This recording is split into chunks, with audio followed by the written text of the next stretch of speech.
میلاد کی محفل میں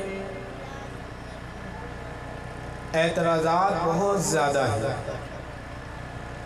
جن کو میلاد کی محفل سے تکلیف ہے وہ اعتراض کرتے ہیں، اور آپ نے کیونکہ وقت زیادہ ہو چکا ہے اور میں آپ کا زیادہ وقت نہیں لوں گا، دین کی راہ میں یا علم دین سیکھنے میں اگر کچھ وقت صرف ہو تو یہ اچھی بات ہے، علم سیکھنے کا موقع ملتا ہے، ورنہ ہماری زندگی کی بھاگ دوڑ ایسی ہے کہ جو کچھ بچپن میں قاری صاحب نے جو پڑھا دیا اور جو ہم نے پڑھ لیا،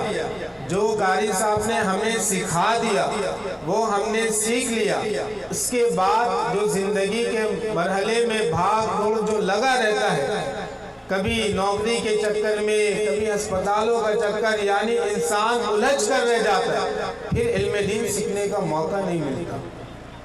اگر غلط مسائل سمجھ لیے تو زندگی بھر اسی پر عمل کر رہے ہیں، کبھی صحیح مسائل سیکھنے کی کوشش نہیں کی، اور علم دین سیکھنے کی بڑی فضیلت ہے۔ یہ محفل میلاد، یہ جمعے کا بیان، یہ عیدین کے جمعے کے دن کے جو بیان ہوتے ہیں، عید کے دنوں میں جو بیان ہوتے ہیں، اس میں علم سکھایا جاتا ہے۔ لوگ انبیاء کرام، اللہ تبارک و تعالیٰ کے ولی اللہ کا تذکرہ کیا جاتا ہے، تو پھر ہمیں اس میں سے کچھ علم سیکھنے کا موقع ملتا ہے، اور علم سیکھنے کی بڑی فضیلت ہے۔ جو بھائی ادھر ادھر کھڑے ہیں، ابھی نہ آئے، ابھی نہیں آئے، پہلے فضیلت سن لیں، پھر دل چاہے تو قدم بڑھا لیجئے گا آگے، نہیں دل چاہے تو وہیں کھڑے رہیے گا۔ کوئی میں یہ نہیں کہوں گا کہ محبت سے آگے آ جائیں تو خشوع و خضوع کے ساتھ آگے آ جائیں، نہیں، مجھے ان سب چیزوں کی ضرورت نہیں، فضیلت بیان کر دے رہا ہوں، پہلے سن لیں، اس کے دل چاہے تو پھر آ جائیے گا۔ علم کی فضیلت کتنی ہے! اللہ تبارک و تعالیٰ کے نورانی مخلوق فرشتے یہ زمین میں جو نا گردش کرتے گھومتے ہیں، اور جب یہ گھومنے کے بعد یعنی گردش کرنے کے بعد اللہ کے بارگاہ میں حاضر ہوتے ہیں تو اللہ ان سے سوال کرتا ہے، پوچھتا ہے، اے فرشتوں کہاں سے آ رہے؟ جبکہ اللہ تعالیٰ کو پوچھنے کی حاجت نہیں ہے، سوال کرنے کی حاجت نہیں ہے، کیونکہ اللہ سب جانتا ہے، عالم الغیب والشہادہ، سب کچھ جانتا ہے، پوچھنا یہ ایک حکمت ہوتا ہے۔ تو اللہ نے فرشتوں سے سوال کیا کہ اے فرشتوں کہاں سے آتے ہو؟ تو فرشتے کہتے ہیں کہ مولا ہم تیری زمین جو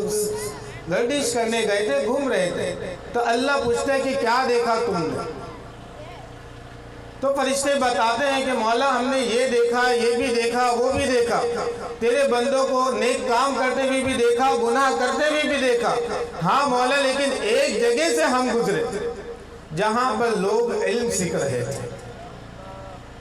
جہاں پر لوگ علم سیکھ رہے تھے، علم کی مجلس لگی تھی۔ یہ میلاد محفل یہ علم کی مجلس ہے، یہاں بیان کرنے والا علم بیان کرتا ہے، نعت پڑھنے والا حضور نبی کریم صلی اللہ تعالی علیہ وسلم سے کتنی محبت ہے، کتنا عقیدت ہے، وہ اپنے اشعار میں بیان کرتا ہے۔ اور اعلیٰ حضرت امام احمد رضا خان کے اگر اشعار کو دیکھے اور ان کے ایک اشعار کو تشریح کرنا شروع کرے تو خدا کی قسم ایک اشعار میں یہ رات گزر جائے گا، لیکن آقا علیہ السلام کی تعریف بیان نہیں ہو سکے۔